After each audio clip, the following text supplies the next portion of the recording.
안녕하세요. 안녕하세요. 네. 이번 전시는 어떤 주제로 이루어지고 있죠?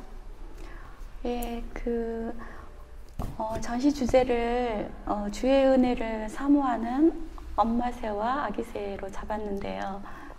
저도 마찬가지고 우리 자녀들도 마찬가지고 이렇게 좀 천천히 걸어가면서 때로는 하늘을 쳐다보면서 하나님께 좀 질문도 하면서 그렇게 살아가자라는 의미에서 그래 따라 우리 천천히 걸어가자라는 작품도 있고요. 그렇게 해서 그런 일상을 다룬 또 어떤 작품은 그냥 즐거운 산책해서 우리가 일상 가운데 그냥 아무런 부담 없이 우리가 산책할 때는 모든 것을 많이 내려놓잖아요. 그런 것처럼 그냥 우리의 힘든 시간들 다 내려놓고 산책하는 마음으로 하는 작품도 있고요. 또 이제 새를 통해서 제가 사람 대신에 새를 통해서 이렇게 작품을 표현하는데 이제 새가 가지고 있는 그런, 그러니까 우리 인간이 가지고 있는 그런 뭐 기쁨과 슬픔 같은 것을 새를 통해서, 새를 빌어서 이렇게 표현하면서 세월호 작품 같은 것도 있어요. 그래서 세월호의 그 아픔을 또 작품에 나타내면서 거기에도 역시 엄마와 아이의 이야기가 우리가 잊을 수 없는 슬픈 이야기가 담겨져 있잖아요. 그러한 이야기를 예를 들어서 주제를 세월호의 아픔 이렇게 하기보다는 아까 말씀드린 대로 주의 은혜를 사모하는 엄마새와 아기새라는 주제로 그 속에 시대의 아픔도 함께 포함시켜서 이렇게 표현하려고 했습니다. 네, 전시실에 들어오면 네. 푸른색이 맞아주거든요. 네. 이 전시는 정말 푸르르다. 네. 그런 파란색의 어떤 의미가 있나요? 예, 이제 푸른색은 제가 좋아하는 색이기도 하지만 이제 좀 희망을 상징하는 색이니까 어떤 분들은 그 그림을 그리시는 작가들 중에서도 너무 푸른색만 고집하는 게 아니냐라고 말씀하시기도 하고, 또 어떤 분은 그 전시 마지막 날에 물감 살 돈이 없어서 그러느냐고 물감 한 통을 노란색, 빨간색도 들어가는 물감을 선물하시기도 했어요.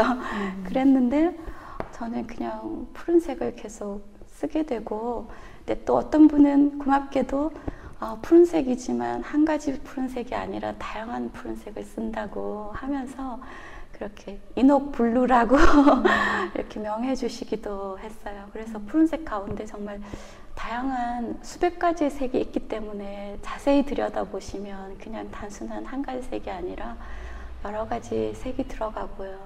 아까 처음에 말씀드린 대로 그런 그 푸른색 희망을 상징하는, 그래서 우리가 참 어려운 일들이 많고 또 절망의 시대에서 살아가지만 희망을 잃지 말자는 것이 어떻게 보면 제가 계속 되어지는 그런 전시 주제이기도 하고요. 그래서 그림을 통해서 이렇게 또 하나님의 세계, 또 기독교 문화를 잘 전달하고도 싶고 또 이 시대에 꼭 필요한 소망과 희망을 이렇게 전달하고 싶어요. 그래서 그러기에는 너무 여러 가지 색을 이제 쓰다 보면 이렇게 분산되니까 좀 푸른색 계통을 많이 사용하게 되는 것 같아요. 작품 속에 보면 모자 쓴 새들이 많이 등장을 네, 하고 네. 또 파랑색, 예. 색깔이 좀 더 진한 파랑새가 예. 나오던데 예. 그건 왜 다른 새들과 다른지.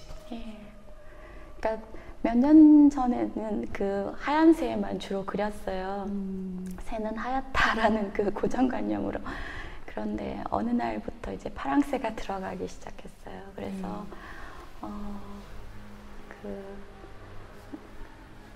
저희 그냥 부족한 수필집 한 권의 제목도 희망을 노래하는 파랑새이고 싶어라, 그런 제목으로 썼었는데 아까 말씀드린 대로 여러 번 반복되는 이야기인데 파랑새를 통해서 이 새는 희망을 상징하는 새다. 뭐 이렇게 해가지고 가끔 보면 새 4마리 우리 가족을 그렸을 때도 그 세 마리가 파랑색이 될 때도 있고 2마리가 파랑색이 될 때도 있고 수수께끼처럼 숨은 그림 찾기처럼 또 1마리가 파랑색일 때도 있고 그러니까 나 자신의 이야기 또 둘만의 이야기, 셋의 이야기, 가족은 또 4명이 된 4명의 이야기가 각각 다르잖아요.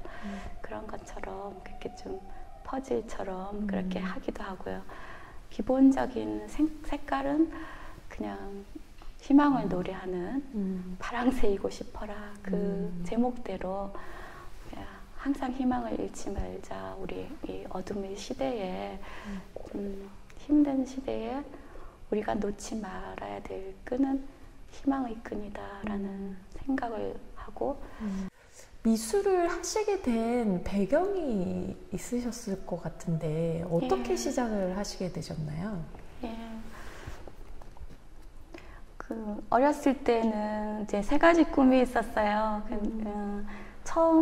첫째 꿈은 그 변호사, 둘째는 교수, 세 번째 꿈은 수녀였어요. 그랬는데 변호사도 안 됐고 교수도 안 됐고 수녀는 더더욱 결혼했으니까 안 됐고 그 화가가 됐네요. 그런데 변호사가 되고 싶었던 이유는 좀 참 어린 마음이었지만 중학교 때까지 아마 변호사가 되고 싶어 했던 것 같은데 좀 어린 마음이었어도 그렇게 좀 억울한 일을 당하는 사람들의 편이 되어주고 싶었고 약한 자를 이렇게 좀 돌봐주고 싶은 뭔가 나에게 힘이 있다면 그런 일을 좀 할 수 있지 않을까 하는 마음에 그랬었는데 저희 친정의 그 형제자매들이 6남매인데 6남매 중에 4명이 미술대학 출신이에요. 그래서 예술가 집안이라고 할 수 있는데 그래서 집 안에 막 물감이라든지 뭐 캔버스라든지 그런 모든 미술 재료들이 화방처럼 이렇게 다 갖추어져 있었어요. 그래서 그림 그리는 방 화실이 하나 있었는데 17살 되던 어느 날 그 그림을 그리는데 너무 재밌고 신나고 막 신기하고 그런 거예요. 그래서 저희 친정 어머니께서 이제 저녁 먹으러 내려오라고 말씀하셨는데 제가 생생하게 기억되는 거가 이제 어머니께 가서 저희는 꼭 어머니라고 불렀었거든요. 그래서 어머니 지금 한 끼 밥이 중요한 것이 아닙니다. 제가 변호사가 되느냐 화가가 되느냐 이 중요한 기로에 지금 서 있기 때문에 저는 밥을 먹지 않고 그림을 지금은 계속 그려야 되겠습니다 하고 한 5시간, 6시간을 계속해서 그림을 그렸던 그 기억이 나는데 그날이 아마 화가가 되기에 결심하게 된 날이 아닐까라는 생각이 들어요. 그래서 변호사도 교수도 수녀도 다 되지 않고 제가 화가를 선택했으니까 그분들이 하지 못하는 또 그러한 일 많은 분들이 때로는 말이나 글이나 뭐 이런 것으로서 다 주장을 하는데 때로는 그림으로서는 말없이 전해주는 그런 참 희망의 메시지가 또 있잖아요. 그래서 선생님께서 생각하시는 그런 미술은 어떤 건가요? 그렇게 빠져들게 만든 그런 미술이라는 게 선생님께는 어떤 건지 생각하시는 미술이 어떤 건지 좀 어렵기도 하고 광범위한 질문이기도 한데요. 미술이라 하면 뭐 한자어로 그대로 하면 아름다운 기술이라고 할 수 있잖아요. 그런데 저는 이제 그때 아까 말씀드린 대로 17살 때부터 그림을 그리기 시작해서 거의 40년을 그림을 그렸잖아요. 그런데 갈수록 또 특히 최근에 이렇게 느끼게 되는 거는 그림이 이제 기술이 아니다. 마음을 표현하는 것이다. 아름다운 마음을 표현하는 것이다. 그런 생각이 들고요. 그래서 작가의 마음이 아름다울수록 멋지고 아름다운 작품이 나오지 않을까 그런 생각을 하게 되고요. 또 저는 신앙인으로서 내가 하나님께 더 가까이 가고 또 기도를 더 많이 할수록 어떤 삶이 표현되고 또 기도의 향기, 또 신앙의 향기가 작품에 나타나는 것이 아닐까 그렇게 생각을 해서 그 미술이 가지고 있는 원래적 의미, 아름다운 기술을 넘어서서 아름다운 마음을 표현하는 것이 바로 미술이다. 그런 생각을 하게 됩니다. 그래서 많은 기독교 작가들이 있는데 네. 그 작가들에게 좀 하고 싶은 이야기가 있으실 것 같아요. 기독 작가로서의 그런 자세나 이런 것들을 네. 이야기해 주신다면 어떤 기독교인들에게 아니면 일반적으로 기독 작가. 네, 기독 작가들에게 제가 네네네. 하고 싶은 말요. 네. 네, 사실은 화가라는 그런 직업이 고호 같은 화가도 참 당대엔 참 힘들게 살았잖아요. 외롭고 힘들게 이제 살아갔는데 화가라는 이 초라한 직업을 내가 계속 그래도 유지하련다. 글 속에 그런 것도 나오고요. 근데 제 작품 중에서도 외로운 길 그러나 가야 할 길이라는 작품을 이번에 또 걸었어요. 그런데 어떻게 보면 이제 그렇게 남들이 많이 알아주지도 않고 또 그렇다고 이 일을 통해서 사업가들처럼 이렇게 돈을 많이 벌고 이런 일도 아닌데 어떻게 보면 외로운 길이지만 그러나 또 하나님께서 이 그림 그리는 재능을 통해서 이 땅에서 할 일을 많이 주셨으니까 참 좀 담대한 마음으로 비록 외롭지만 또 하나님께서 이렇게 보여주실 그러한 열매들을 바라보면서 묵묵히 걸어가야 되는 길이 아닐까.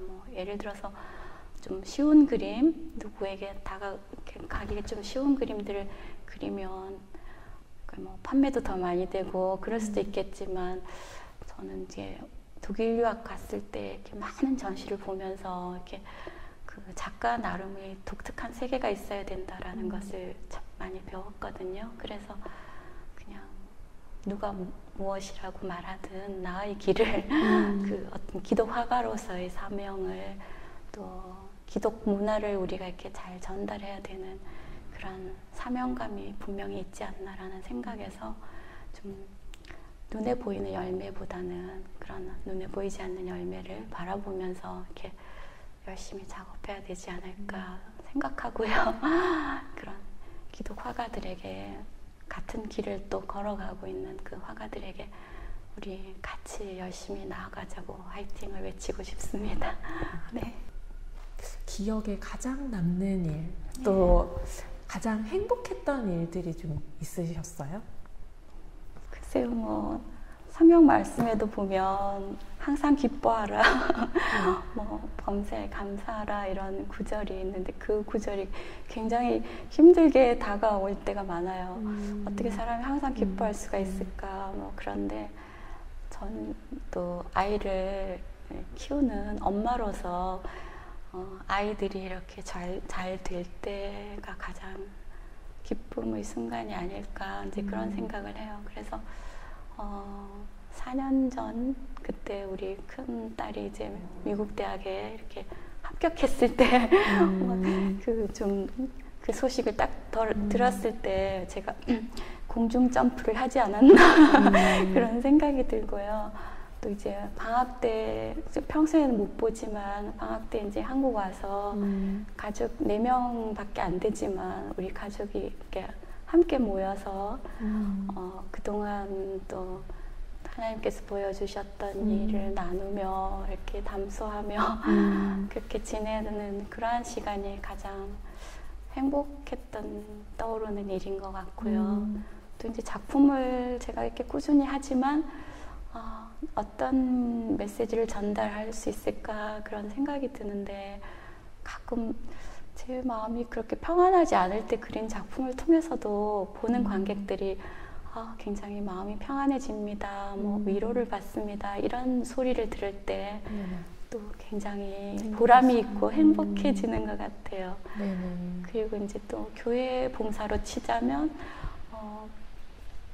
그 이제 3년 동안 지난 3년 동안 이제 청년대학부 부장으로 제가 봉사를 했었는데 그 학생 중에 이제 오랫동안 교회를 떠나 있다가 이렇게 수련회를 통해서 다시 교회에 오시고 신앙생활을 하게 된 그 대학생을 봤을 때 그 참 나의 일처럼 그렇게 기뻤던 거 생각납니다.